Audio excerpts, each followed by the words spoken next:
அவர் பத்திரப்பதிவு துறையில் இருக்காரு. ஆக கொள்ளையோ கொள்ள அடிக்கிறான்னு கீழே இருக்கிற மக்கள் பேசுறாங்க. நான் பேசுறேன், எங்களுக்கு பாயிண்ட் எடுத்து கொடுக்குறாங்க மக்கள்.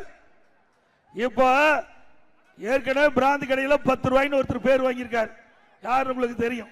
இப்போ இங்க இருக்கிற அமைச்சர் 10% பதிவு செஞ்சா 10%, பத்திரப்பதிவு செஞ்சா 10% அவருக்கு போய் சேர வேணும்.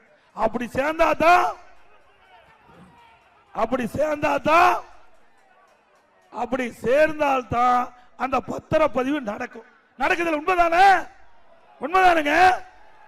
மேலூர் மக்கள் சொன்னாங்க, பல இடத்துல நான் கேள்விப்பட்டது தகவல். அதன் அடிப்படையில் இங்க இருக்கிற அமைச்சர், துறையினுடைய அமைச்சர், பத்திரப்பதிவு துறை அமைச்சர் பத்திரப்பதிவு செய்கின்ற பொழுது அதற்கு 10% அந்த சப்ரிஸ் ஆபீஸ்ல கொடுத்தா தான் அந்த பத்திரப்பதிவு செய்ய முடியும்.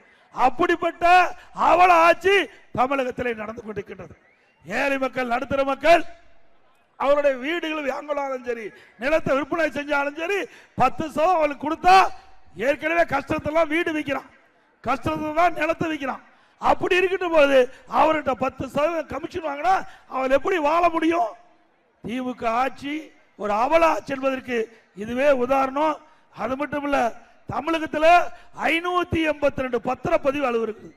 582 பத்திரப்பதிவு அலுவலகம்.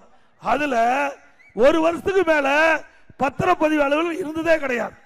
ஒரு வருஷத்துக்கு ஒரு ஆள், அடுத்த வருஷம் இன்னொருத்தர், அதுக்கு அடுத்த வருஷம் இன்னொருத்தர், இப்படி 582 பேர்லையும் மாத்தி மாத்தி டிரான்ஸ்பர் போட்டு அதுல ஒரு அமௌண்ட், பெரிய அமௌண்ட் வாங்கிட்டு இருக்கிறாங்க. அண்ணா திமுக ஆட்சி வரும், கீழே இருக்கிற சக்கரம் மேலே வரும். அப்பொழுது இப்படிப்பட்ட ஊழல் எல்லாம் தோண்டி எடுத்து நடவடிக்கை எடுக்கப்படும்.